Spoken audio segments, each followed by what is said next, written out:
See, I am so uneducated about different lights, but I can tell everyone, welcome, good morning, happy Sunday. We're so happy to have you on our first Sunday. We're having with one another, observing the Baha'i fast. It happens only 19 days a year during 1 month, the month of loftiness, also called the month of Allah in Arabic. We are going to speak today. This week's topic is going to be on spiritual renewal and reflection, unveiling the essence of the Baha'i fast. The Baha'i fast is an important time for Baha'is where fasting is observed as a time for spiritual reflection, prayer, and physical abstention. This annual fast takes place during, again, the last month of the Baha'i calendar, called Allah or loftiness. It falls from typically March 2nd to March 20th. But now that we have leap year, that doesn't really affect it. It's more a matter of the day Nowruz occurs. If Nowruz is on the 20th or the 21st, depending on the spring equinox. It is an important time because we're going to also celebrate the new year come the spring equinox, the first day of spring, also called New Day, Nowruz. During this time, adult Baha'is between the ages of 15 and 70 are expected to abstain from food and drink from sunrise to sunset. This physical fast is not seen merely as an act of self-denial, but as outward symbol of deeper spiritual purpose, to remind individuals of their humility, their need for spiritual nourishment, and the importance of detachment from material desires. Of course, beyond the physical aspects, the Baha'i fast carries profound spiritual implications. It is considered a time for self-examination, meditation on one's actions, and alignment with Baha'i teachings, and for focusing on one's spiritual growth. The fast is not just without abstaining from food and drink, it is also a period for cleansing the soul, increasing one's piety, and fostering a closer connection with God. Baha'is are encouraged to use this time to read and reflect upon the holy writings, engage in prayer, and perform acts of service. The fast is seen as a spiritual springtime, like spring cleaning, as we call it here in the West, a period of renewal and refreshment for the soul, preparing Baha'is for the year ahead. So it's kind of funny. We have January 1st, the idea of they call it New Year's resolutions. Well, we resolved to do things before the new year. So then after we've prepared ourselves after 19 days, maybe, just maybe, we'll make a New Year's resolution that actually happens. Not one we wish for, but one that we can actually do. So we want to welcome this week's presenter, Mr. Nabil Moghadam. Nabil is a returning presenter. He has been here before, and we welcome you to look at those videos. We're going to plan on putting links to join those videos here in this video. And also, we just welcome you to explore the channel, the Clearwater Baha'is channel on YouTube. Nabil also has his own channel you can check out. He has also, in addition to that, a website, www.soreadyforhealth.com. He is amazing with the music that he's produced with another Baha'i, Kareem. So maybe you've heard of him as Nabil and Kareem. They're pretty great. You should listen to their music. Now, Nabil, in addition to all that, is a passionate nutritional therapist and detoxification specialist. You may ask what that is. He'll probably get into that, so don't worry. Just wait a minute.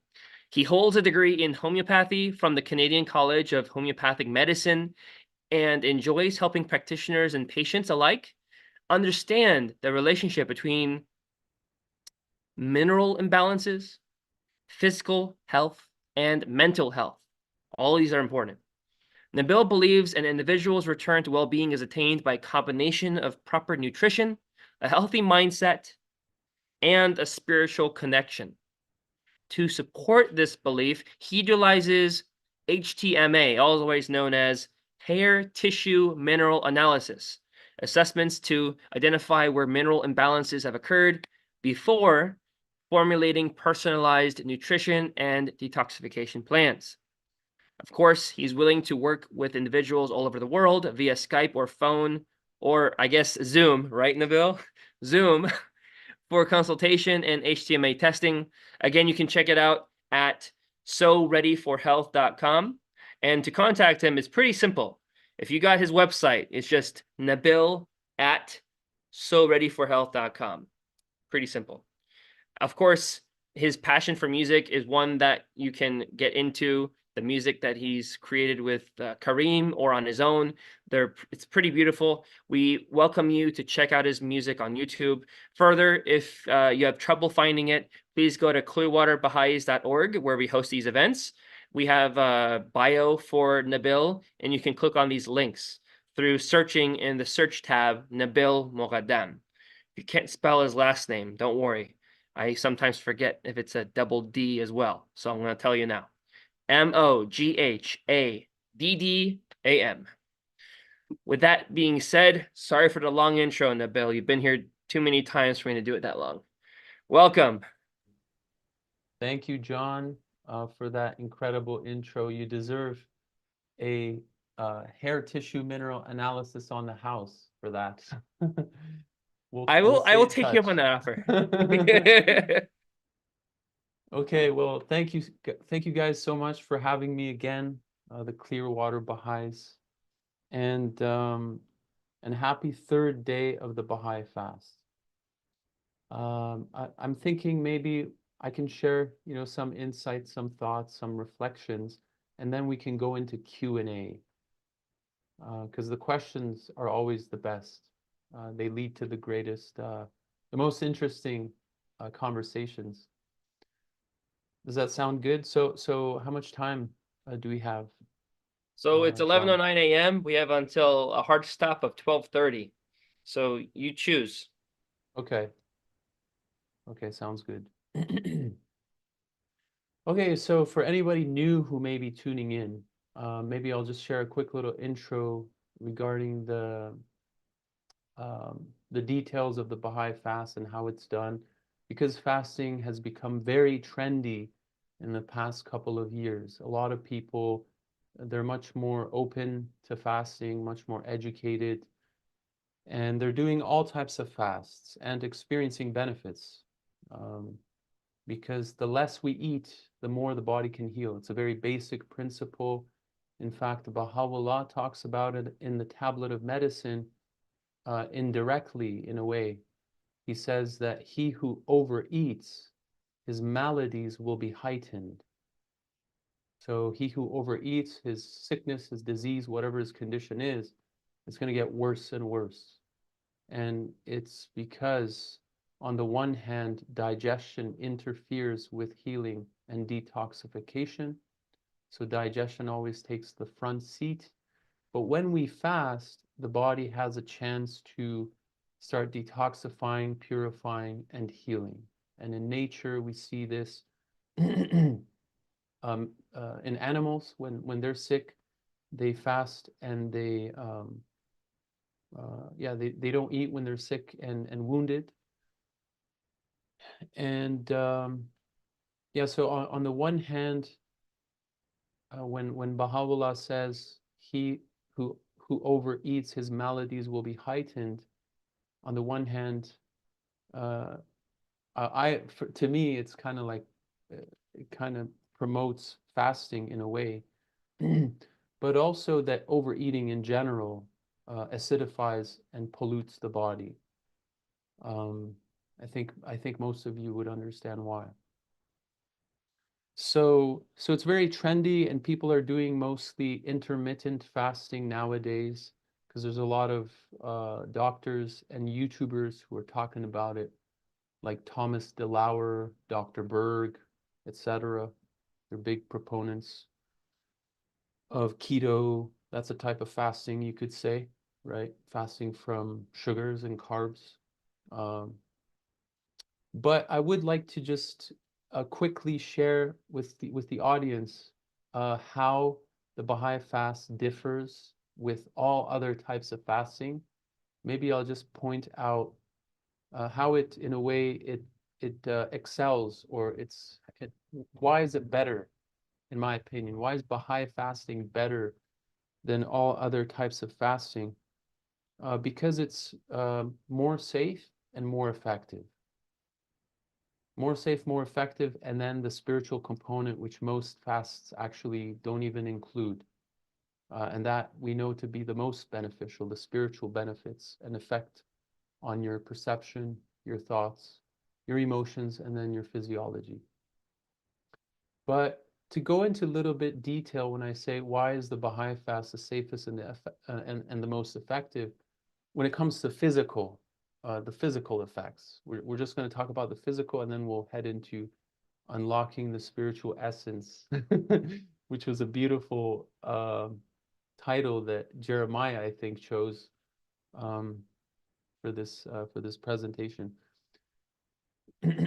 So the reason why I say this is because the Baha'i fast is the most safe and the most effective and the most beneficial for the human body, is because the manifestation of God prescribed this type of fasting. If juice fasting, water fasting, keto, or anything else was more beneficial, believe me, they would have recommended it. And if it was safer too. But as you'll come to know over time, it's not. A lot of these fasts, they place too much stress on the body, unnecessary stress, and they can be dangerous. They can cause severe malnutrition, which is the case for, say, water fasting, which a lot of people do. Um, and then the other one is that it's extremely safe, which cannot be said for a lot of the other types of fasting, where a lot of people have been known to die, right? They've withered away and they've unfortunately passed away. But when it comes to religious fasting, such as Baha'i fasting or even Ramadan, which is similar, I wouldn't say it's the same, because I've made this mistake of when I'm trying to explain to some friends, I would say, hey, it's basically pretty much Ramadan, it's the exact same thing. And then my friends are always turned off. They're like, what? And they don't want to do it. They lose interest. And then they explain to me it's because most of their Muslim friends, I'm not going to say all, obviously, right? Most of them, most of the countries, the Islamic countries they've gone to, the Muslims are no longer doing Ramadan properly.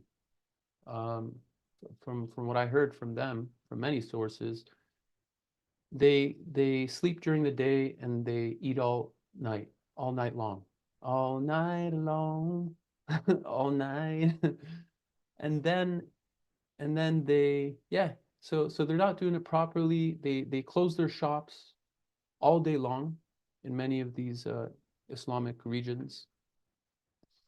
And this is actually very damaging to the human body, because you're going against your natural circadian cycles. And you actually end up more toxic by the end of the fast than you began. From a physical standpoint, we're not even going to talk about how there's no spiritual benefit, because when you're not withholding, you're not minimizing your physical worldly appetites and desires, there's no stimulation to make you form new attachments and stronger attachments and desires for the spiritual food, essentially. So that's why never again will I compare the Baha'i fasting to Ramadan. Never again. But that was a little bit of a side note. Talking about, so safe and effective, why? Why is it safe? Okay, so safe because, have you ever heard of Baha'u'llah? No. Have you ever heard of the of a Baha'i dying by doing the Baha'i fast? I've never heard it. I've heard people dying of a lot of different pharmaceuticals, of a lot of different mandated medications, let's just put it that way, and a lot of different other stuff, dropping dead left and right.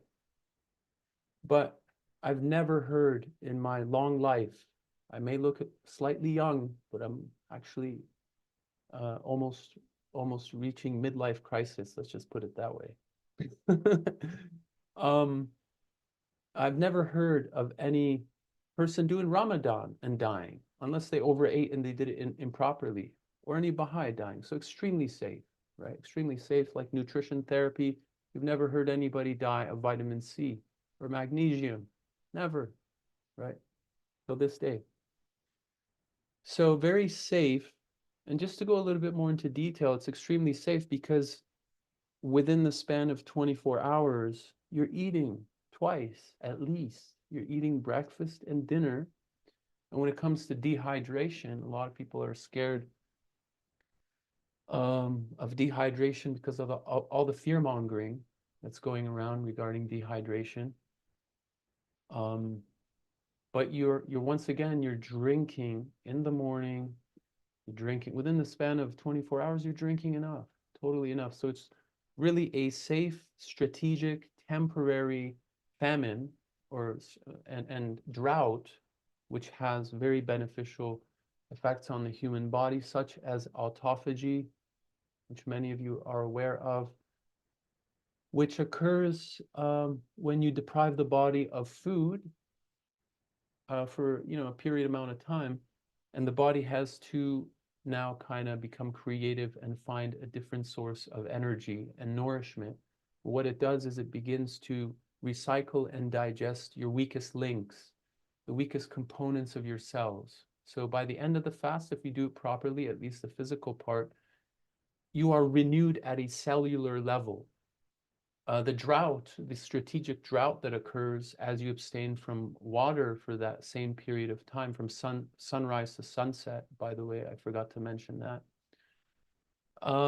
It causes also a type of survival of the fittest amongst the cells. So the weak ones that can survive die off, and the strong ones remain, and new cells are created in every organ of the body. So there's that aspect of it. And then a big one is when we are awake and when we sleep. So our intermittent fasting occurs when we are awake. We're supposed to. I know many of us take naps. If you have to, that's okay. But for the most part, we're supposed to be awake from sunrise to sunset when we break the fast. You're supposed to be awake and expending energy, not too much, because we are told that we shouldn't. Well, we're told that those who engage in extreme heavy labor are exempt from the fast, as are pregnant mothers, breastfeeding mothers, women in their menses, individuals who are over the age of 70 or under the age of 15, if you're traveling, etc. So if you're engaged in extreme heavy labor, then you're exempt because it's going to cause, the fast is going to cause more harm than good. And so if you kind of reverse that, it kind of implies too that during the fast you shouldn't exert yourself too much, like a lot of people do. Well, they keep going to the gym and all that stuff, which we can talk about in Q&A if anybody has any questions about these details. But yeah, so extremely safe because it's all strategic, again, prescribed by the divine manifestation of God. Anything God has prescribed throughout the ages through his prophets always far exceeds or surpasses what man ever creates, all the different types of fasting that man creates, right?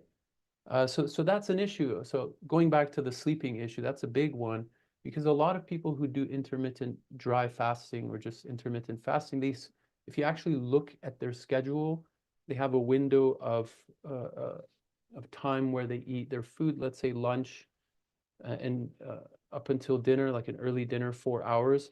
But then when you actually look at the schedule, they're sleeping for most of the fast, for their fast. They're not expending energy, so you're not kicking in autophagy and maximizing it as you would if you were awake during the entire fasting period. That's one. Another big one is breakfast. So breakfast, the way we eat breakfast is key, And this is also missed by a lot of intermittent fasters nowadays, where they actually skip breakfast. So they eat lunch and dinner, but they skip breakfast. But in the Tablet of Medicine, Baha'u'llah says that a little food in the morning is as a light to the body. It illuminates the body. And from my understanding, it purifies the body. If you do, in fact, obey this law, which is just to eat something very little, could be whatever you want. But you eat something little, small, even a mouthful, you initiate metabolism from that sleep state. You're sleeping all night, you eat something very little just to kickstart your metabolism and kick in the purification cycle, the natural circadian cycle that every single one of our bodies goes through. And if we eat a huge breakfast, not only outside of the fast, but even within the fast, in my opinion,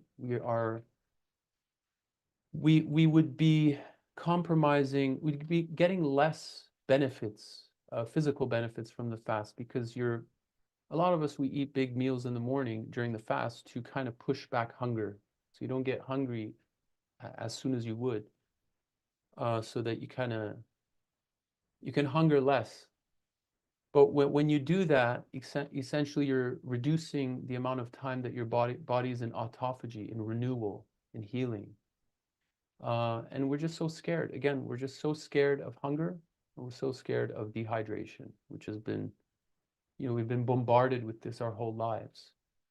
But as many of you have, I'm sure you've done your own research, you've come to the conclusion that, hey, it's not a big deal. In fact, it's very beneficial to hunger every day before you eat, even just 20 minutes, just hunger for 20 minutes, 30 minutes, 1 hour before we stuff our faces.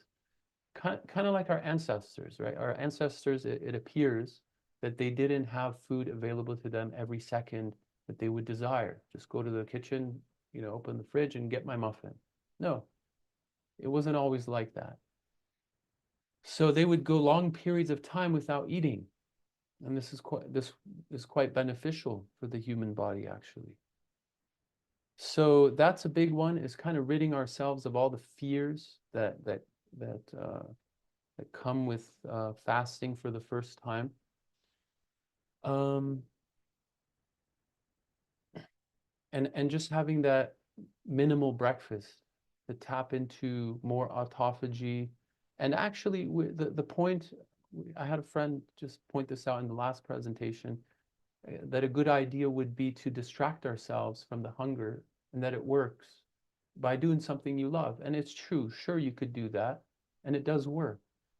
But then I thought about it. I was like, after the session, I was like, actually, no, you don't want to distract yourself from the hunger. Baha'u'llah actually says something to the extent of that the hunger induced by this abstinence should serve as a reminder, as a symbol for our spiritual hunger and spiritual nourishment.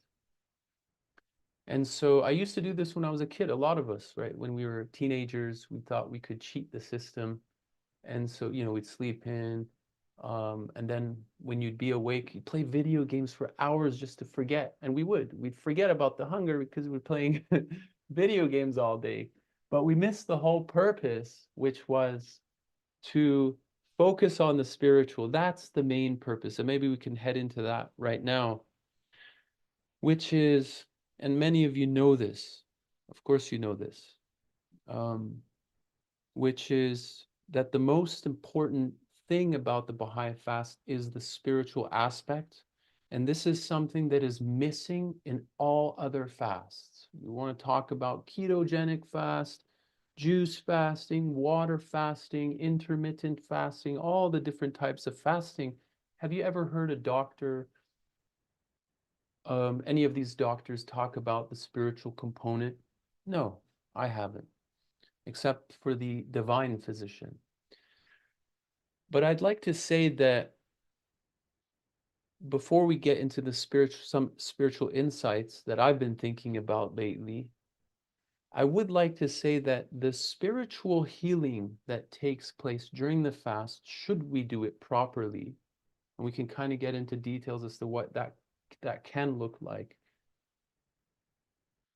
The spiritual healing that takes place, the effect on the physical body, the health that you derive from that is far greater than the autophagy that takes place, in my opinion. So what do I mean by this? This is what I mean.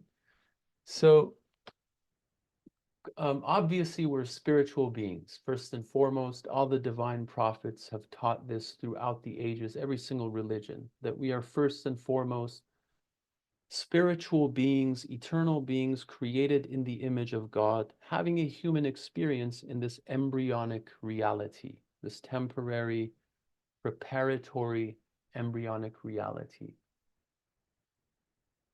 And so, should we increase divine nutrition during the fast, which is key, then we will feel nourished and satisfied and healed at our core, within our spiritual essence. So we will experience spiritual healing. And what does that mean for a lot of people? What do you mean by spiritual healing? Well, simply put, it means healing at the deepest level possible. And it begins at the level of perception. Maybe I'll put it that way. And many of us have experienced this. So you can understand what I'm saying when I say that when we read the Word of God, when we recite the verses of God every morn and eventide, when we meditate on it, assimilate it, digest it, let it affect our minds, and with prayers as well, with the divinely revealed prayers, what happens is what I like to call a spiritual chiropractic adjustment of your perception, essentially. And perception is everything, because the way you perceive yourself and the world will affect your thoughts, the way you think about yourself and the world and others. And then those thoughts will affect your emotions. And then your emotions affect your organs, your physiology. Many of you know this, right? You've probably read a little bit of traditional Chinese medicine. You may have read the work of Bruce Lipton, The Biology of Belief. So your belief, your perception, affects your reality. And so that's what I mean when I say that spiritual healing.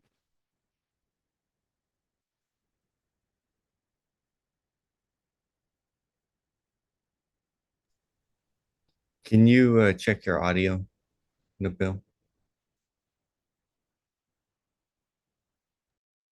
Yeah, your audio popped out. Just you're saying spiritual healing, and then it went silent. Can't hear you still.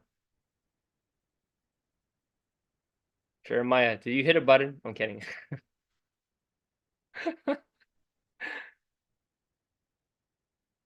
All right. So while Nabil is doing that, I think it's a great time. Can you guys hear me now? Yes, we hear you. Okay, awesome. There's a little bit Sorry. of background echo or whatever you call it. But Is there echo right now? Yeah, it sounds like we're hearing your ambient audio, not your microphone. Oh, right. Okay, so yeah, so what happened was my microphone kind of died out. So I'm using the computer microphone. Is that better? Yeah, well, I mean, yeah, it's better than a dead mic. So yes, let's go. Yeah. I'll lean in. Is it better now? Yes, it's better now. Less Okay. echo. Okay, so I was talking about, yeah, so spiritual healing, yeah, plays a big role when we intensify spiritual nutrition, the Word of God, assimilating it, believing it, digesting it, letting it affect, readjust your perception of how you see yourself, of how you see the world, etc. And a good example. A good example is low self-esteem, because I know a lot of people can relate to that. We all suffer from low self-esteem to differing degrees, okay? And so from my personal experience, I can say that how can you suffer from low self-esteem if you're tuning into the love messages of God on a daily basis and allowing it to shape your perception of yourself and allowing it to heal your heart?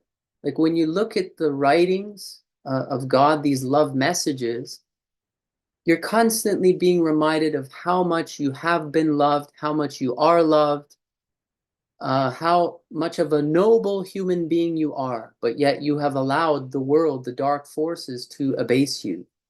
Or maybe you have abased yourself.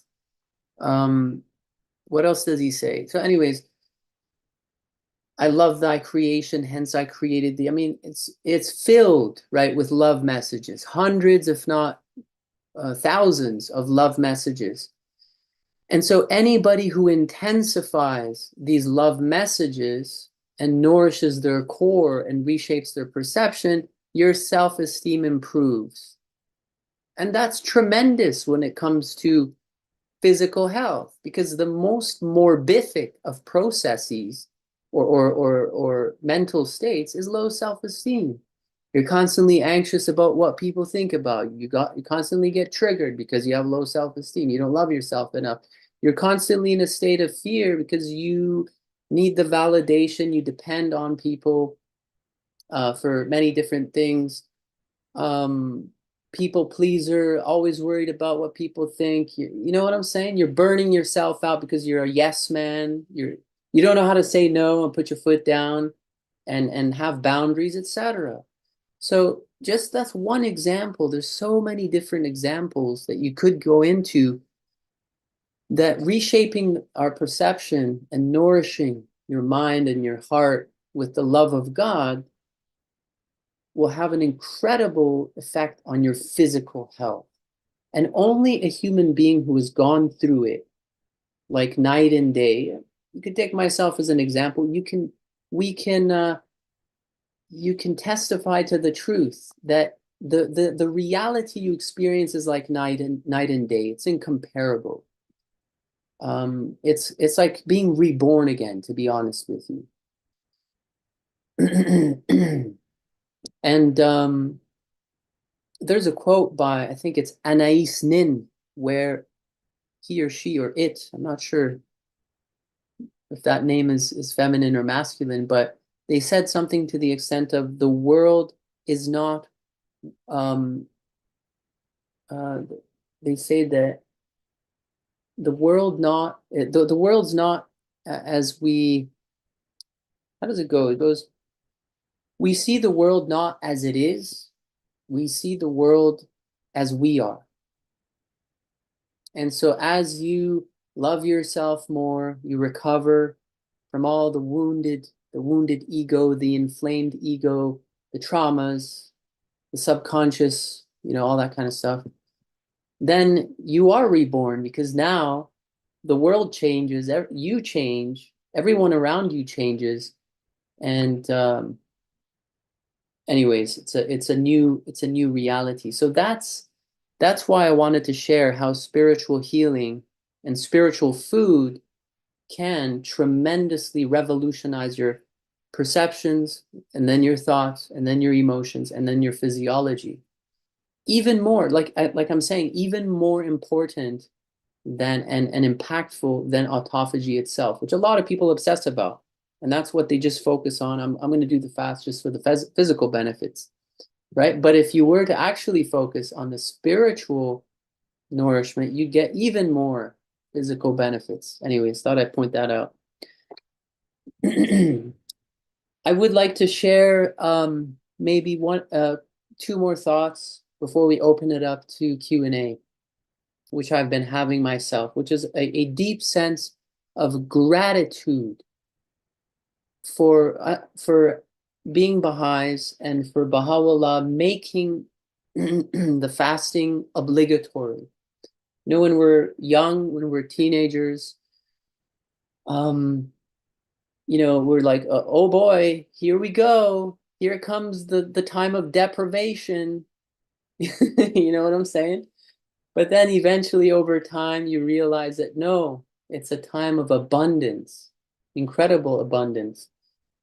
And when we look at all the laws, like as we grow up, we see them as deprivation. Oh, I'm not allowed. Baha'u'llah doesn't let me drink alcohol. Baha'u'llah does not let me have sex before marriage. A lot of us, that's our posture when we're explaining it to our friends. We're not allowed to. But then eventually, hopefully, we become more mature and we realize that there are a lot of suggestions and recommendations in the writings, right?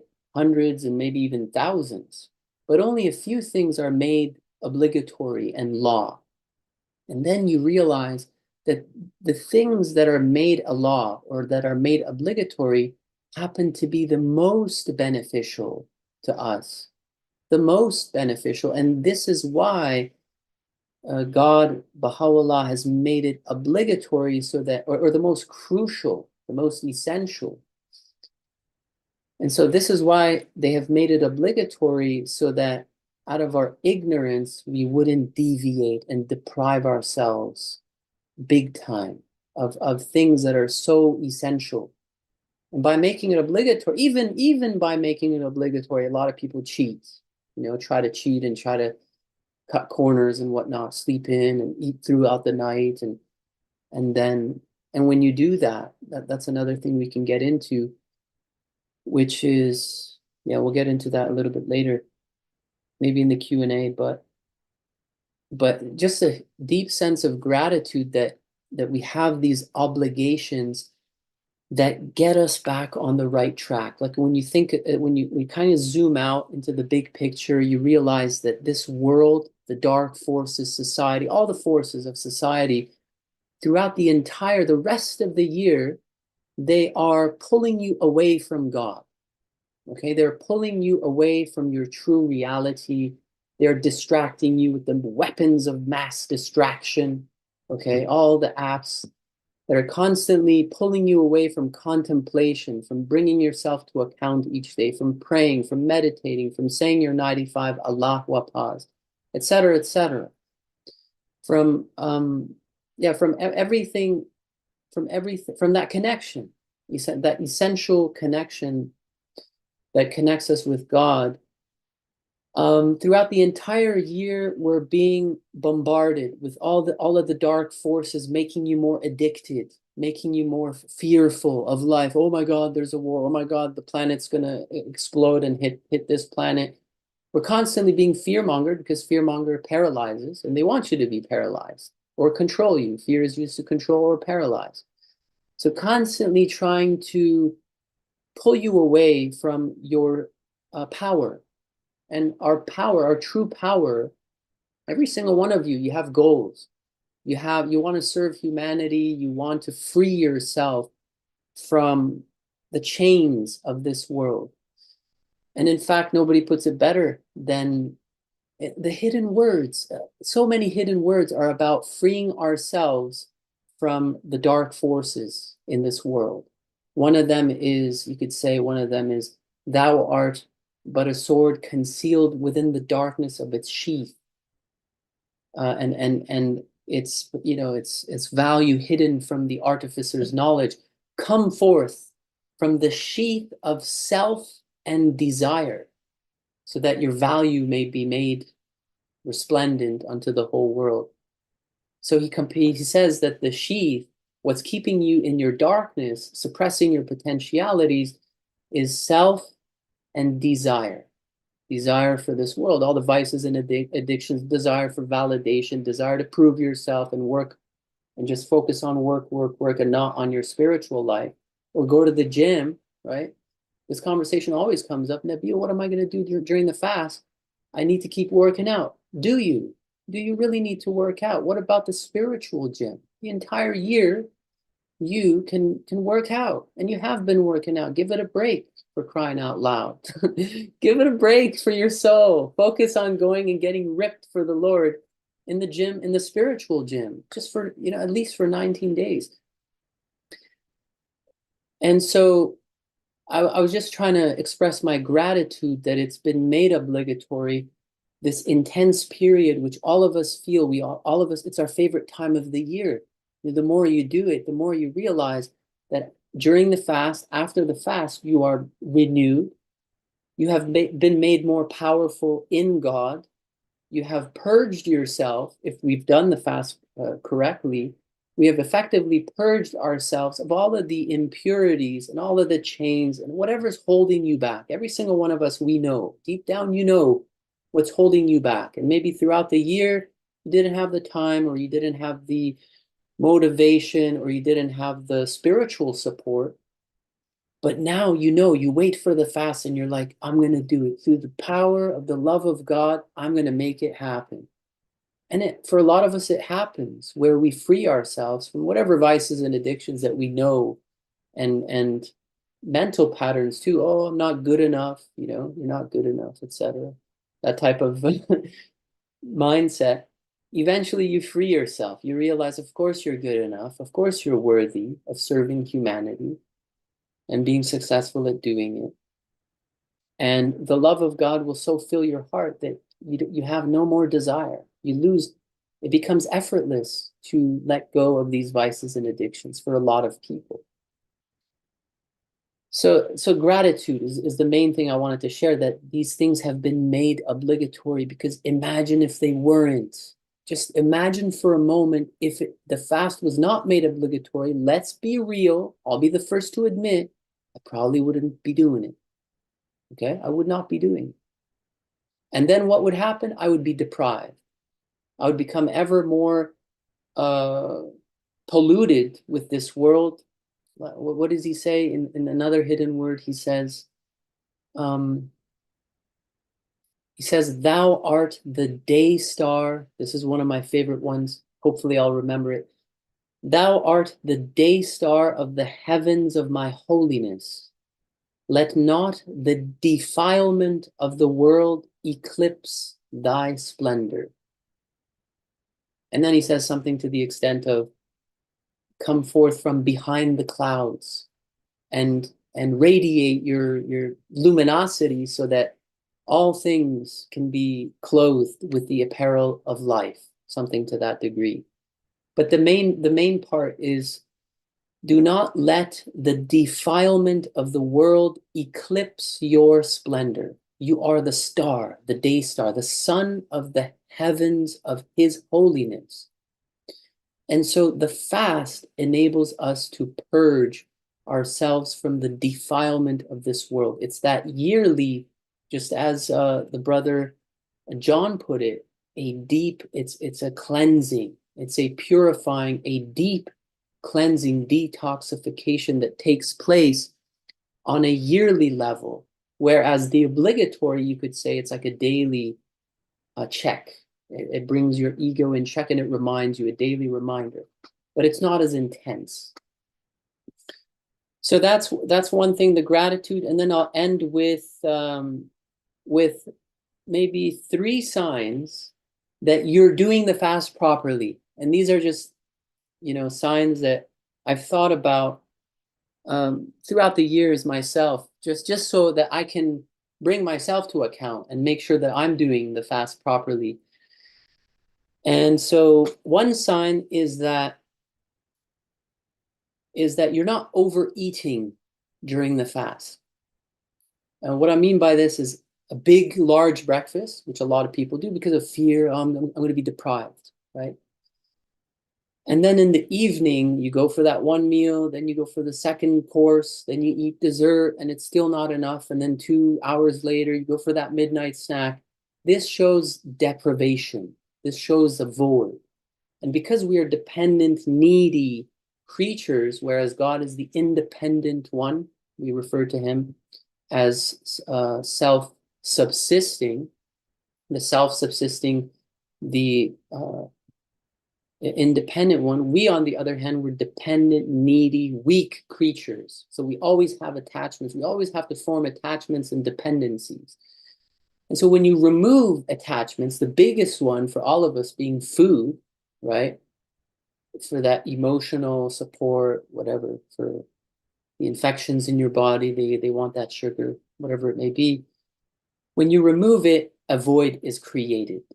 And the only healthy way to go about this situation is to create new attachments to the divine. Essentially, that's the whole purpose, right? He says, mere abstention from food and drink means nothing. It means nothing. And as the brother put it, he said, you could abstain from food and drink and do it properly, but your fast is not accepted by God. But somebody else who may not be able to do the physical portion, but they got the spiritual part down properly, they're purging their hearts from this world and all the desires and cravings and all that, and they're strengthening their connection, they're drawing nearer unto God, they're serving people. As that fire increases in their heart, they're sharing that fire of the love of God with everybody around them. Well, then your fast may be accepted in the eyes of God. What was I trying to get at? I was trying to get at, so the signs. So one of them is overeating. If you overeat at any point during the fast, that shows that you feel deprived. You have not tapped enough, and everybody's different. Some people are more wounded than others. Some people have more traumas than others. Only you know when you feel satisfied, so keep going. Do not hold back. Do not stop with just one fasting prayer. And by the way, for those who may not know, we do have prayers revealed by Baha'u'llah and the Bab, well, maybe not the Bab, but maybe so, I'm not sure, but by the central figures of the faith for the fasting period. And they are, you'll notice that some of them are small, but some of them are long as heck. Like there are 900 words, 1,000, 2,000 words, and it's intentional because he knows that during the fast you're going to feel deprived. It's part of the process because you're trying to let go of these worldly dependencies and attachments. And so he developed these amazingly delicious, highly nutritious, divinely revealed prayers for the fast that will so fill your heart.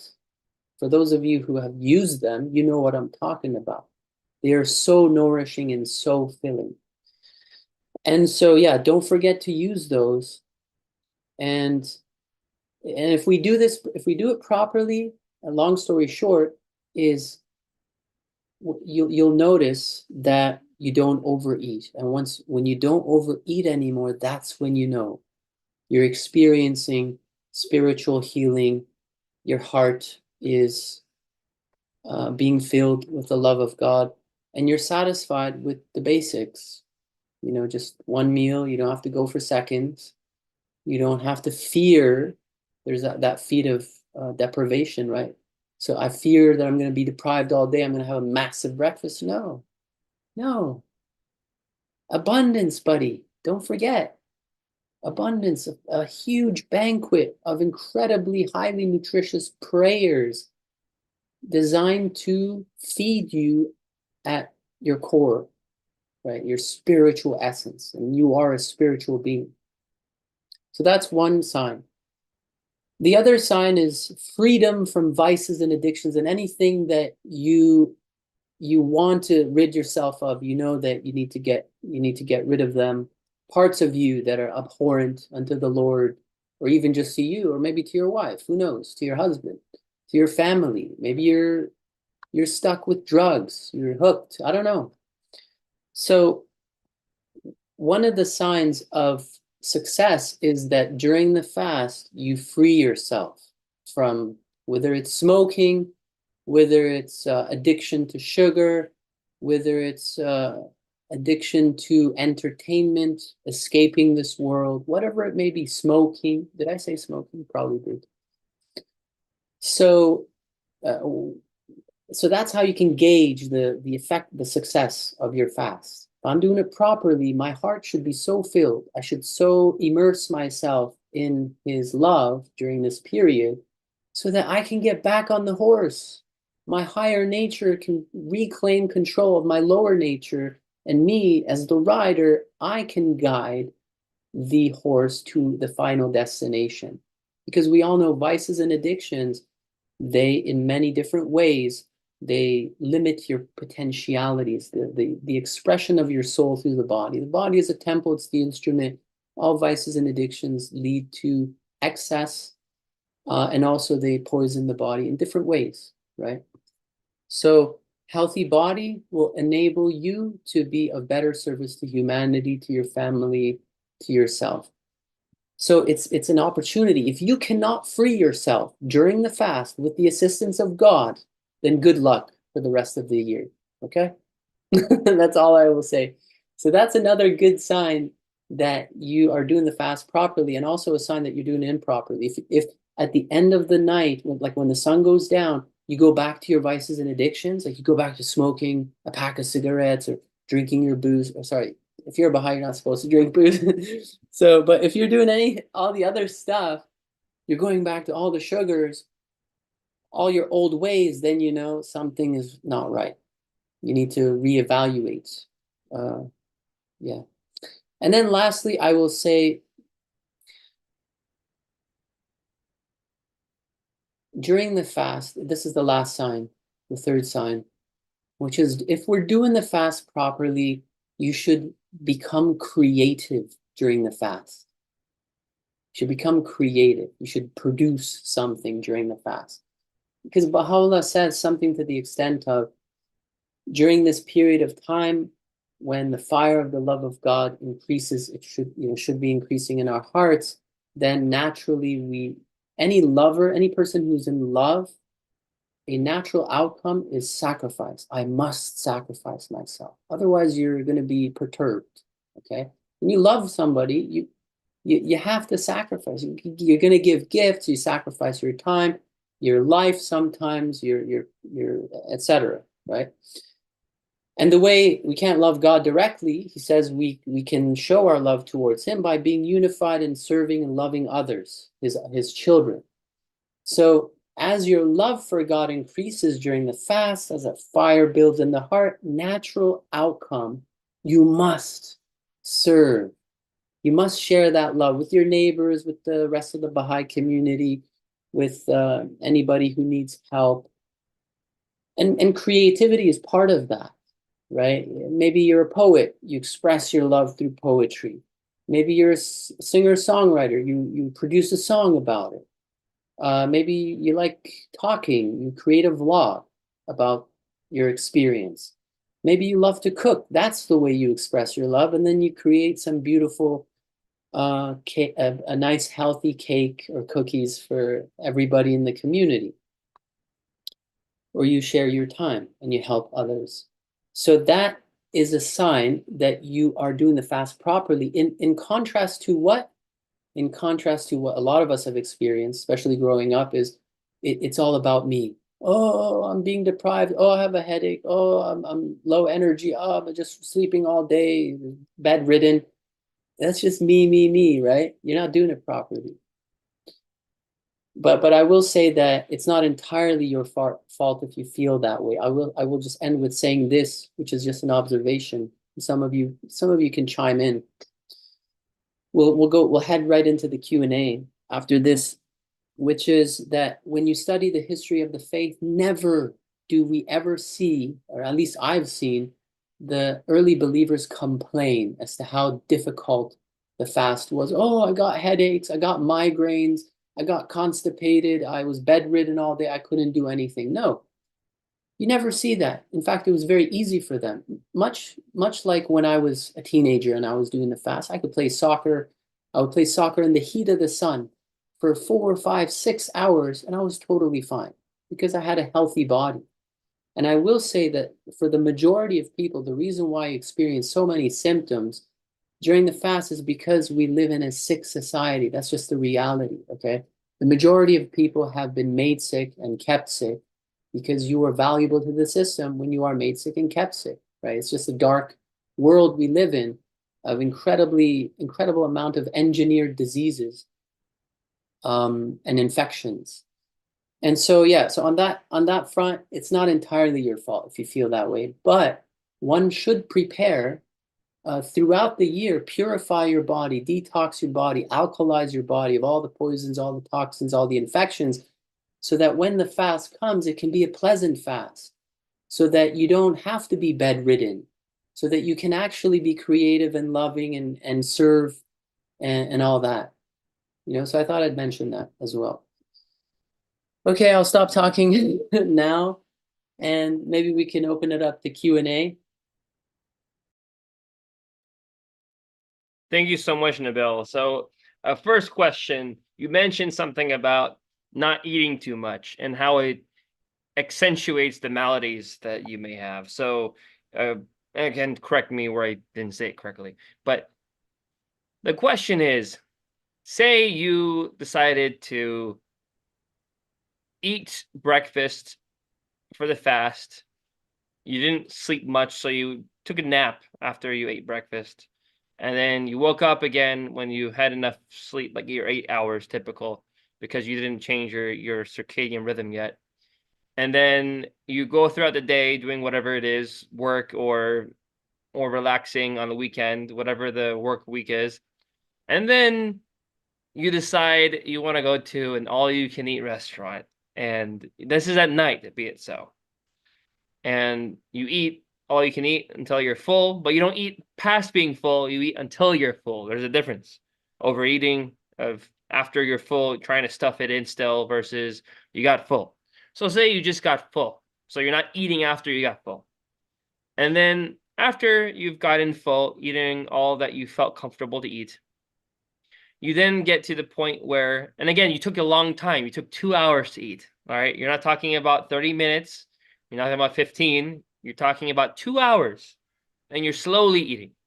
Now, over the course of this time, you finish, and then you decide to go do some housework to not to exercise it off, but to get stuff done because you're concerned about you doing work that may be difficult. All right. So this may not be an abnormal situation for a lot of people. A lot of people in the West may also have this scenario, these course of events. Is that okay, Nabil, to go about this where you're trying to, of course, you're not really waking up for dawn prayers per se. Maybe you say a prayer and go back to sleep, but you still need your sleep. Say it's a weekend. All right. Be brutally honest here. Is that okay for making progress? Okay, well, you kind of lost me there. It was difficult to keep track of all the details, but I would just say that. So long story short, you don't wake up on time because you don't wake up early. So you do it just for the fast, and then you're still not there yet because you're exhausted and you want to get your Z's. Second, you're starving at the end of the day, and maybe you even wait an hour after sunset, but you take a long time to eat and you eat a lot, but you don't overfill. You get straight to the point where you're full after 2 hours. So your brain has enough time to receive signals to say you're full. And then the last thing is at night, you do actually hard work with your physical labor because you need to do housework. Mm-hmm. Yeah. Is that considered out there unhealthy, or is it reasonable to start out, or is it disaster, or is it okay? No, it's okay. Yeah, it's totally fine. Again, the most important is acceptance by the Lord. So surely the Lord has accepted it. Maybe you're too hard on yourself, but I will say just stick to the principles. If you stick to the basic principles that Baha'u'llah teaches in the Tablet of Medicine, you'll be able to you'll be able to make the best choices, because a lot of stuff that's that applies during the fast also applies when we're not fasting. The basic principles in the Tablet of Medicine, like eat a light breakfast, like walk after you've eaten your meal, don't overeat. So you said, that's a good thing that you didn't do. I'm guessing you're talking about that's why I was asking, because the term overeating, one may not have the same term of overeating in one culture versus another. So eating Yeah. until you're full, is that considered light? I mean, that's not light eating. I'll tell you that's not light eating, but is that considered normal to eat until you're full? Well, it's not healthy to even eat when you're full. Like eating beyond when you're full is pretty bad. Like Baha'u'llah says, your maladies will be heightened. But even eating until you're full is not healthy. If you study the works of, for example, Ibn Sina, Avicenna, the one who wrote the Canon of Medicine, he talks about rising from the table before you're full. And I don't know, just looking at the way Abdul Baha would eat, if he is the perfect exemplar, it doesn't seem like he would eat until like he was like satiated, like full, like the way we describe it now. But it's look, it's yeah, just stick with the principles.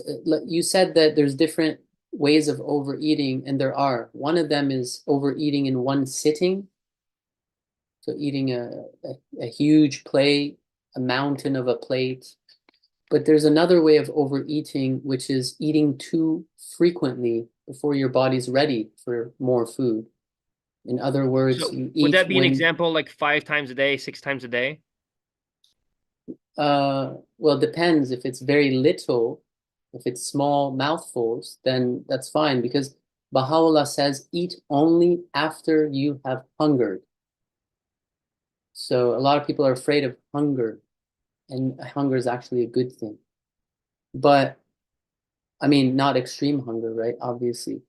But so listening to the body, a lot of people they never hunger. A lot of us here, you've never hungered in weeks, maybe months, because you operate on time and your desires, right? You just eat because you feel like having that chips or that cake, or emotional.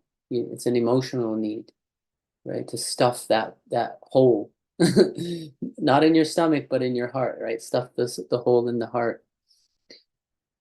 Which is an interesting thing. I mean, it makes me think about a lot of people when they fast for the first time, they experience emotional aggravation and a lot of trauma comes to the surface. And this is because food, for many, is used as an emotional crutch. But they don't know it because food is the most essential thing. There's no stigma around food. Um, Even if you eat whatever you eat, very few people will say, hey, you shouldn't be eating this much or you shouldn't be eating that cake.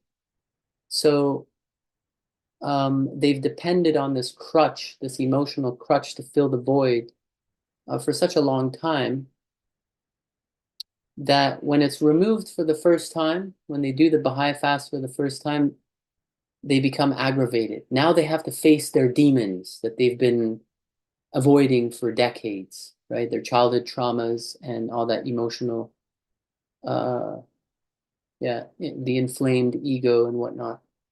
So that can happen too for a lot of people. But then again, you're in the perfect time of year during the fast to heal and fill that void with the love of God. And I think we should have more of these conversations amongst ourselves within the Baha'i community. What is it that you overcame? Share it. Share it with your friends. It's very exciting. What part of yourself did you purge away through the love of God? What traumas did you heal throughout the fast? What part of the writings healed you specifically? Because everybody, the ocean of Baha'u'llah's revelation is so vast and so nutritious that it'll heal everybody in due time. If you dive deep enough, you will find that pearl that is specific to you, specific to your wound, specific to your pain, that will, just by reading it, it'll unlock your perception and you're healed just like that. Your resentment is gone out the window, just like that. You know, resentment, bitterness being one of the worst things for human health. So then immediately you become a forgiving person and you're living a new life just because of information, right? And because all nutrition is information, right? from fruits, for example, you're getting the energy from the sun, the vitamins, the minerals. It informs your body. You got homeopathy is information medicine. You got, I mean, all types of medicine is really information. All types of nutrition is information that addresses different levels, different spheres of your body. And divine revelation happens to be the highest form of nutrition because it is the highest form of information that heals you on that level. Any other questions? So we have a question from Terry. Terry McBride asks, what about eating meat? Do we need to stop eating meat? That's a good question. In fact, I hope to make a video about this soon because it's still a very bipolar topic or polarized topic in society. We have one group of people who are going all out carnivorous, the carnivore diet, and healing and curing themselves of all types of diseases. And then we have, Quick question. Is vegans. that paleo, the carnivorous thing? Or is there other diets that we should be aware It's of? similar. Yeah, similar to paleo. Okay. Yeah, and then we have, vegans and people who are very compassionate and they get triggered, by any animal cruelty or killing. So, but the long story short of it, I would say, is that the divine prophets of God, who are the embodiments of sanctity and purity and spirituality, they themselves ate meat. And they did not prohibit it. So if they themselves ate meat, every single one of them, and they did not prohibit it, who am I to, from a virtue standpoint? And then we'll get into the health aspect. But this is a big one for a lot of people. You're a bad person because you eat meat, because you kill animals, right? Well, look, I'll let the God himself, because look, the prophets are a mouthpiece for God. They express the will of God. Okay, God, your creator, created the entire universe and all the entire planet and all the animals and all the plants and the cycle of life, where every animal eats itself, and you're killing a whole bunch of beings by just being alive, by breathing in, bacteria, by walking and stepping on ants and worms and snails, and driving your car, you're killing so many flies as they hit your windshield, etc. And also plants. I mean, many years ago, I think it was 10 years ago, I did a course on Coursera. I think it was this Norwegian teacher who was talking about how they finally discovered a nervous system in plants. And when you cut them, they have quantified it, they scream. The plants scream out of pain. Okay, so what are you going to do? You're not going to eat anything? Anyways, long story short, that's the virtue part of it. So I eat meat. I eat meat. But what I try to do, now I have my own chicken and my goat. They live an amazing life, okay, under my rule as their master. They live an incredibly loving, amazing life with the most beautiful view, sunshine, earthing themselves, eating grass and all that kind of stuff, and being loved. And then when the time comes, they get sacrificed in the least painful and suffering way ever. Okay? So look, if I was an animal, I would love to have a master like myself. In fact, we suffer more than these animals. We are enslaved during our lives, and then we're depopulated. We're not going to get into that. Okay? And you're extorted during the entire thing. Right? The middle class is crushed from every possible way. You're enslaved. Most people don't even know it. You're dumbed down. You're sterilized. Your lifespan's shortened. You're made sick. All that kind of stuff. And then they kill you eventually. I would prefer being an animal under the rule of a compassionate, loving master who would allow me to live an abundant, beautiful life until the time comes. But it's not different. It's not any different for us. In fact, this is how God treats us, just like these animals in a way, which is God allows us to be free, right? Free, he says the revelation of Baha'u'llah is an invitation to freedom. Freedom from want, freedom from desire, freedom to unite, freedom to progress. And he says everything is created in this world is for you to use and enjoy. We created it for you, except for the human heart. But then the journey of life is what? Self-sacrifice. To die, what does he say? That thou mayest die in me and I may eternally live in thee. The journey of life is self-effacement, dying to the human condition and being reborn in him. So that's a form of, we are also being called to be sacrificed and thereby be upgraded into the kingdom above, which is what Abdul Baha explains. He talks about how outwardly, seemingly, it's injustice, but this is how the world has been designed by God, that the lower kingdoms have been designed to be sacrificed for the higher kingdoms. And as they do that, they attain their highest destiny. The mineral kingdom is used up and sacrificed and upgraded into the plant kingdom and experiences reality as a plant now. The plant is then eaten by the animal, whereas before it could not walk, it could not move, could not see. It sacrifices itself for the animal, and now it is assimilated into the animal reality and is upgraded. It attains its highest destiny. And we as human beings, the exact same thing. We are called to die to the human condition and be reborn in him. And that's how you get upgraded. That's how you attain eternity. So that's the virtue part of it. But physically speaking, just to keep it very simple and short, the supermarket, conventional meat is highly toxic and detrimental to human health, but real grass-fed meat and eggs and milk and butter is some of the most healing foods you'll ever get your hand on. And it's close to impossible now to do that. But that's the long story short of it. And just to back it up with writings, Baha'u'llah says that when your constitution is weak, partake of meat, which contains the elements of, should contain the elements of herbs, spices, nuts, and seeds. So he's telling you to eat real meat when you're sick. And in fact, the Chinese have been doing this for thousands of years.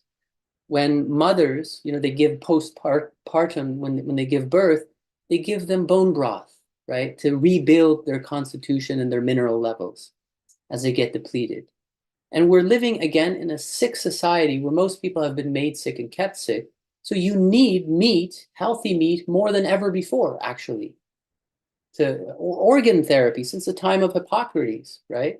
If your liver is weak, partake of meat, of liver, which will give your body the raw materials from which your body can rebuild your liver or your kidneys or your lungs or your thyroid or your heart, etc. So, yeah, so that's my take on meat.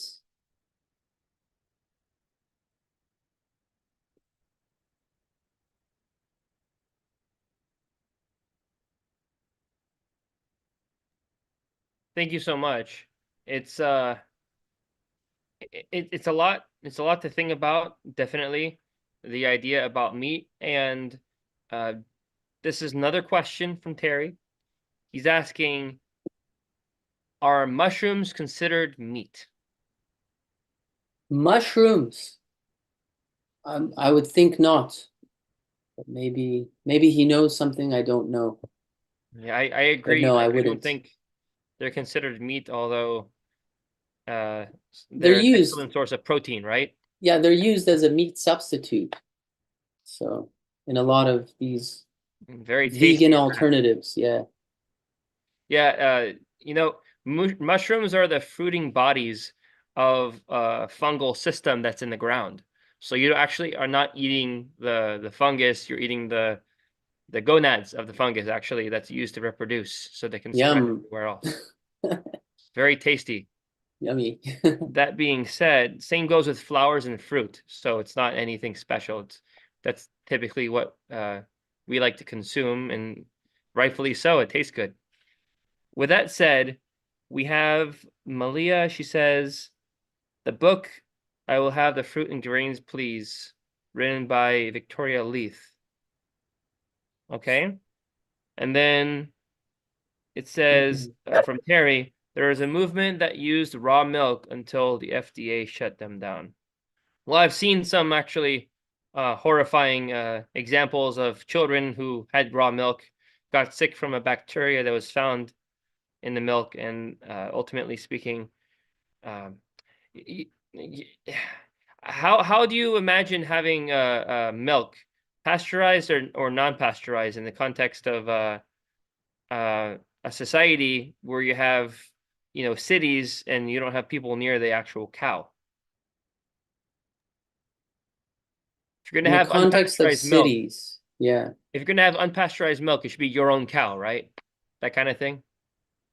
Sure. I mean, back in the day, I remember when we first pioneered to Madeira, Portugal, I remember even back then we had a milkman, come to the door, and he had a whole bunch of milk in these I don't know, metallic containers, and we'd buy it from him, and we were totally fine. We never got poisoned. So, but yeah, if you have your own, even better. Why not?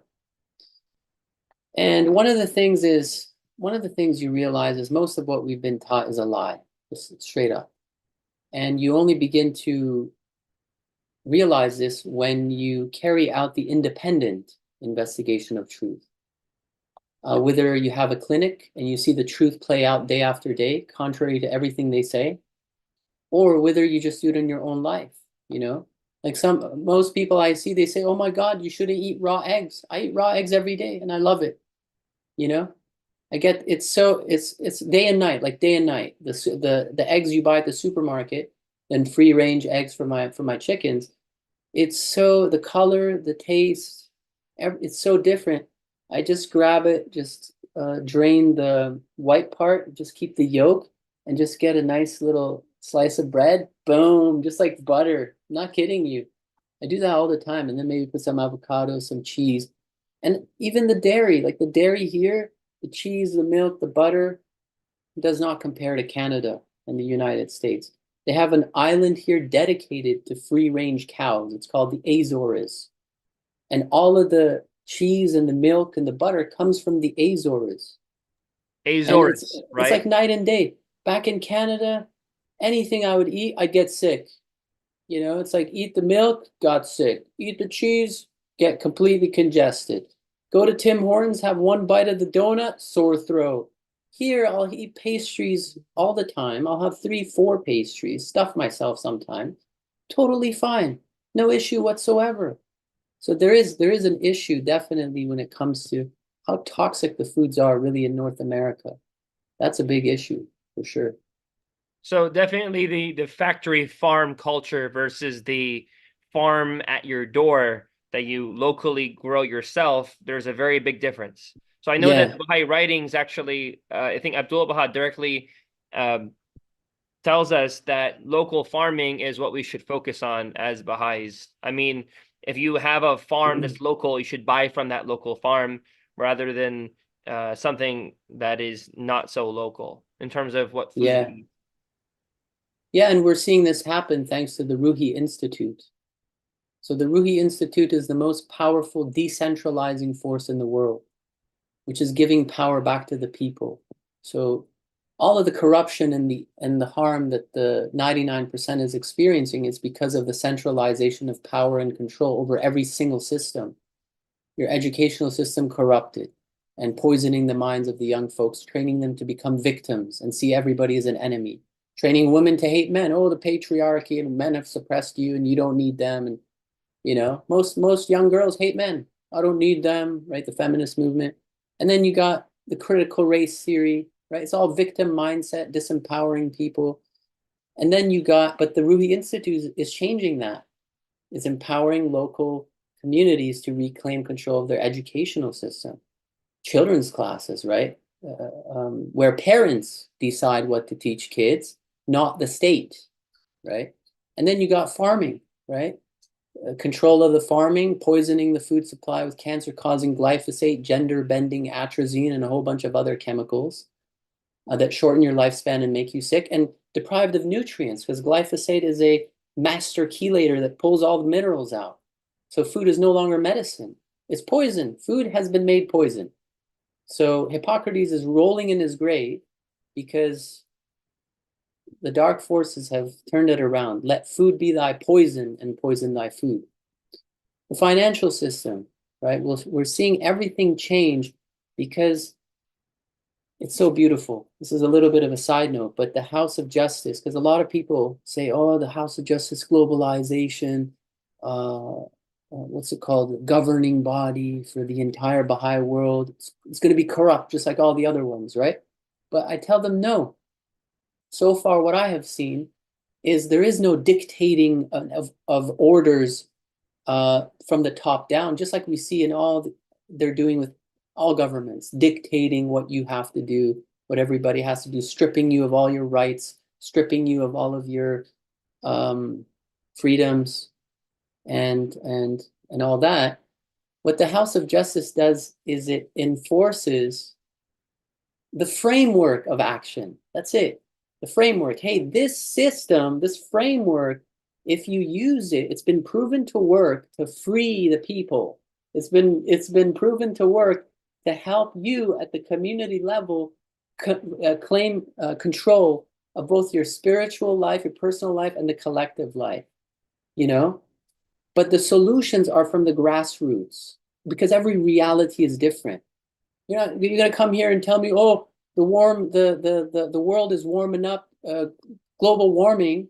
You could believe in it if you like to, but don't tell me that the only solutions is more communism, more stripping of your rights, more stripping of everything. You're just becoming crushed in every possible way, that there's no way to solve problems with more freedoms for the people, with more prosperity. Come on, man.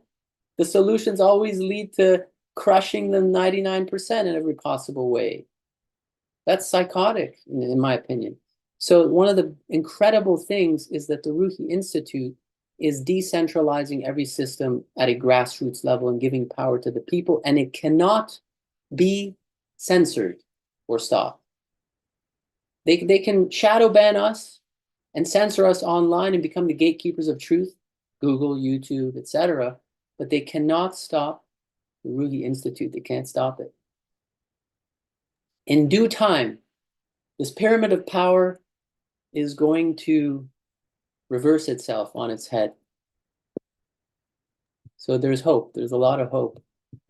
So your idea is that resilience at a local level involves local involvement, and the idea that one person is directing the role of many people, it's not a good idea that the people come together to a conclusion through consulting on what they should do next, not one person controlling the show, so to speak. Yeah, or one group of people ordering well, I mean, the it would be entire one group world. of people, though.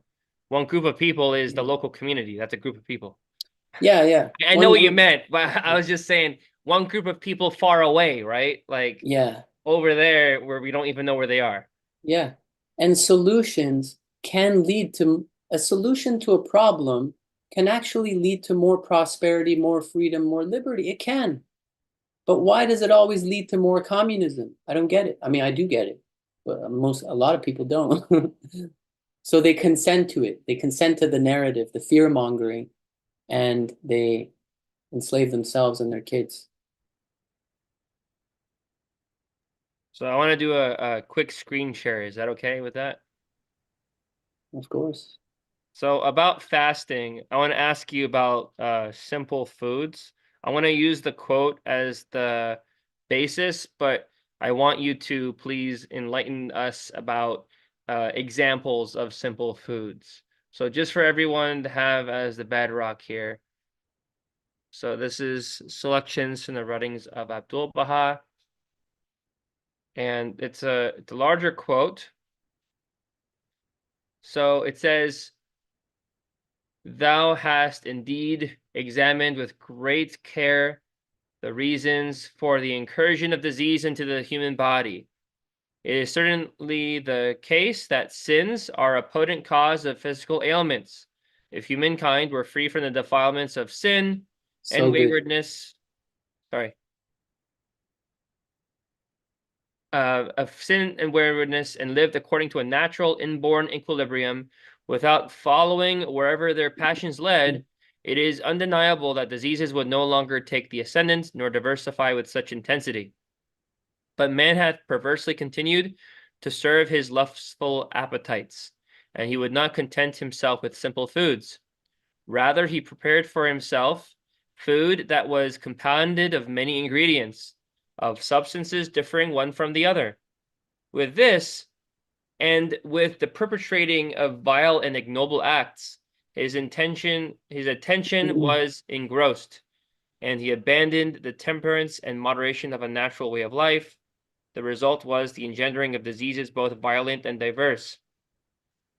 For the animal, as to its body, is made up of the same constituent elements as man. Since, however, the animal contenteth itself with simple foods, and striveth not to indulge its importunate urges to any great degree, and committeth no sins, Yeah.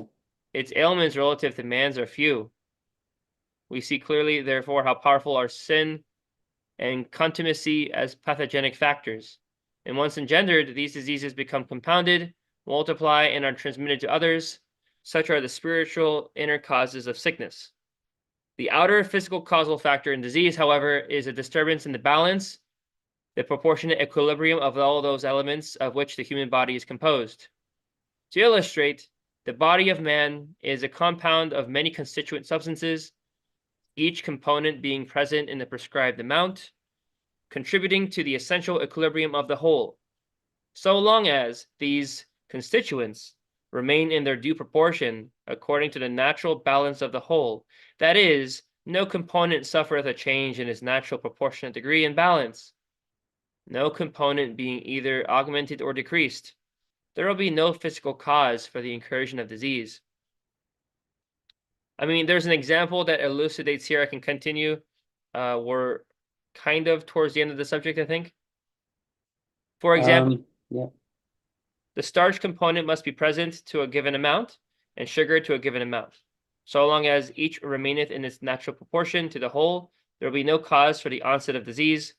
When, however, these constituents vary as to their natural and due amounts, that is, when they are augmented or diminished, it is certain that this will provide for the inroads of disease. So the next part, of course, is a different part where we can develop science of medicine to a degree that we can heal illnesses by means of foods. So Nabil, before we move on to another subject, the question is, what is a simple food? How in a diet that may be so diverse that we have, how can we identify what is simple foods, eating simple foods versus eating complex foods to begin?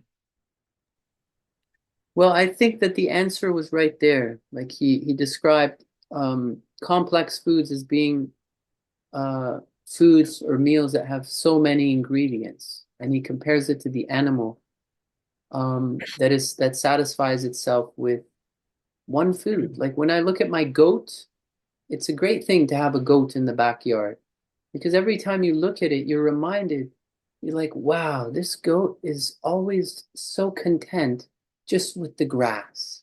And look at me, I'm never satisfied. You know, I need this. I need to eat all these different foods, the meat, the sandwich, and then go for the cake, and then I need to have my coffee, and then maybe I need to smoke, and then I need to never satisfy. What's going on? You know, this goat is more free than I am. That's messed up. So it's good to have a goat, and I think that's really what it means, is satisfying ourselves with, you know, less ingredients, which on the one hand it's easier to digest, But also that's a sign of satisfaction at our core, that you don't need to mix, all these different foods together. But also it's not entirely your fault either. Like I will say that it's not as possible to eat simple foods nowadays because again, the foods are no longer medicinal. An apple today has like 1/10 the nutrition it did back in the time of your grandparents. So if you eat simple, you run the risk possibly of becoming somewhat malnourished. So we do have to supplement more than ever before. Superfoods, that's a good idea during the fast, to help the body with healing and autophagy, especially because there's a little bit of nutritional deprivation for a couple hours. Like moringa powder, organic moringa powder, organic chlorella powder, organic wheatgrass juice powder. It's got to be the juice, not the wheatgrass by itself, because that's just grass, right? You can't digest it. So those are good ways of supplementing. But yeah, just eating more simple and quality foods. Here's what I will say. I say that it's not your fault. It's not our fault that we want to eat so complexly because of the hijacking of the food system.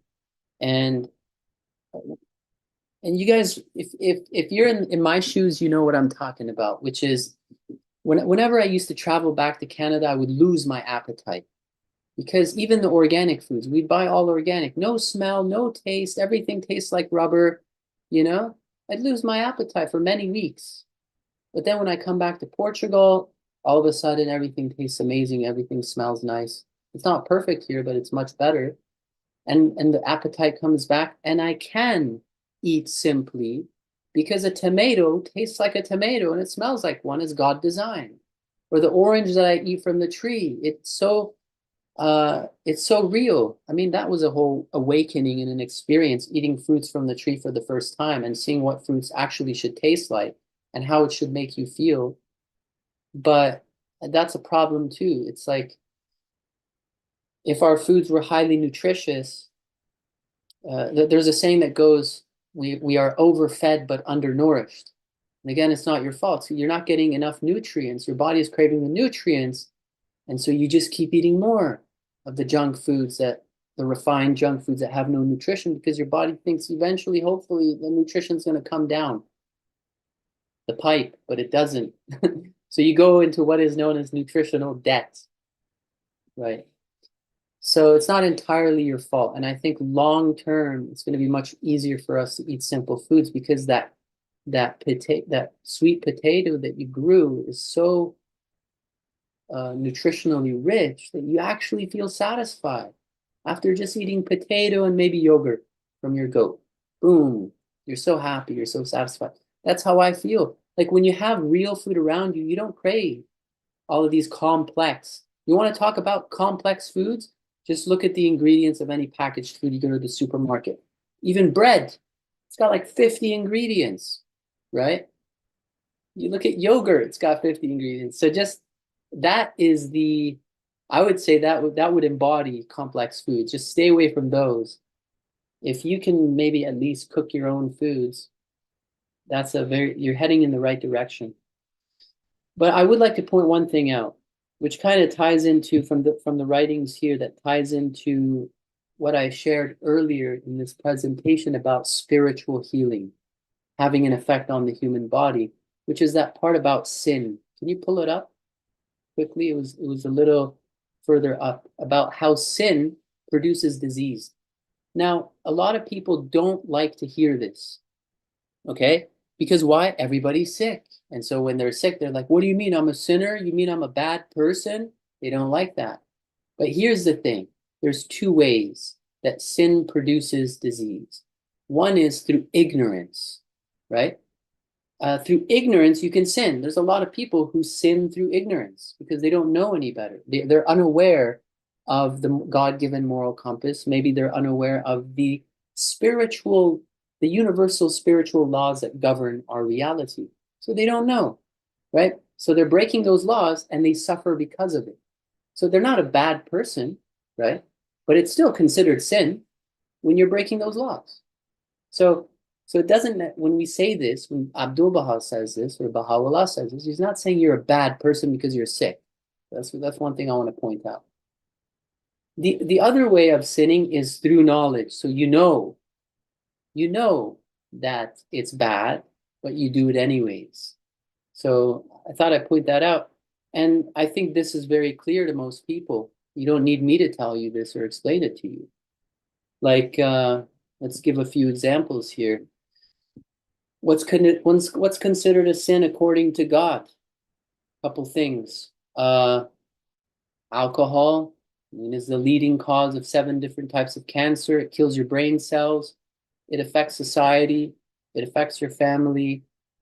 I just saw a video yesterday of a, 24-year-old girl, drunk, under the influence, crashing and killing 2 people. That happens all the time, right? So it harms everybody, right? Alcohol, for example. Sex before marriage, that's a big one. It weakens the strength of the ability, the pair bonding ability between the couple. They're less committed to each other, more likely to say peace out at the earliest onset of a difficulty or a challenge. Breakdown of the family unit, right? My body, my choice, but hey, you're affecting society. Did you know? Right? STDs, STIs, comparing partners, right? Et cetera, et cetera. And there's so many psychologists that will tell you the more partners you have an intimate connection with, you become more psychotic, you become more mentally ill. It's not me saying this, it's top psychologists, right? So many levels, when these laws are violated, it affects physical health, such as overeating, right? Which is like the what's it called? The 7 deadly sins. Let's take those as an example. Gluttony, right? Gluttony clearly leads to disease. You guys know this. I don't need to explain it. And Baha'u'llah talks about it in the Tablet of Medicine. Sloth leads to disease. How? At least we know that because you're not moving your lymphatic system. Your lymphatic system does not have a pump like your circulatory system. It depends entirely on the contraction and the relaxation of your muscles to move your sewage system and alkalize the body and get all those acids out. So the more lazy you are, the more you sit around, the more toxic you get, the more sick you get, et cetera, et cetera. I mean, we could go through all the 7 deadly sins, but anyways, I just wanted to mention that and just tie it into the healing prayer, which I think is so brilliant, because at the end of the long healing prayer, he says something that stood out to me, which he says, he says, to protect the bearer of this tablet, and whoso reciteth it, and whoso cometh upon it, and whoso passeth around the house wherein it is, heal thou then by it every sick, disease, and poor one, from every tribulation and distress, from every loathsome affliction and sorrow, and here it comes, and guide thou by it whoever desireth to enter upon the paths of thy guidance. That's the conclusion of the long healing prayer. He's saying, please, oh Lord, heal these people from all these different things, all these conditions, and please guide them to the ways of thy guidance. What does that mean? That means that healing, at least for me, the way I see it, is that the greatest healing occurs when you enter the paths of his guidance, when you align yourself with the will of God, when you align yourself with the laws, the commandments of God, when you avoid those sins that produce disease, when you avoid violating spiritual universal laws, like backbiting, right? Like infidelity, whatever, there's so many of them. And once we do that, And the ways of thy guidance. What are some of his other commandments? Recite ye the verses of God every morning eventide. Say your obligatory prayer. Say 95 Allahu Akbar, as though you were in love, and with utmost sincerity, right? He who recites this tablet with absolute sincerity, God will dispel his sadness, solve his difficulties, and remove his afflictions. The tablet of Ahmed. What does absolute sincerity mean, right? So,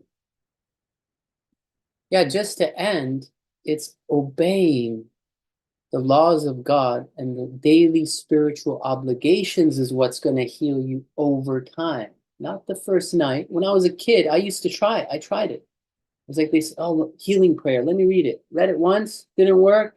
I'm a disbeliever. I'm not going to do it again. Nobody ever told me that it takes time. You know what I'm saying? Like everything else in life takes time. Even producing disease takes time. And in fact, when you have these negative thoughts and emotions, you experience trauma, it doesn't happen overnight, the disease. What happens is once you're programmed now, you have these chronic negative thoughts. Eventually, it manifests itself in your body. It takes time. And you got to learn how to pay attention and assimilate and recite and digest and let it affect you and actually believe. If you don't believe, like I didn't when I was younger, you just words coming out of your mouth doesn't mean anything. So I'll just end there. Yeah. I mean, thank you, You know Nabil, that. for all this. It's been a very illuminating session, as all the others have been, where we've had you join. And again, all of you who have joined us today, we welcome you. If you haven't seen another session and you found that this is interesting to you, Nabil has made some detailed presentations in the past on various subjects that we welcome you to please watch. They are very good to share, very good to reflect on for yourself, but of course, have a friend join and go over it.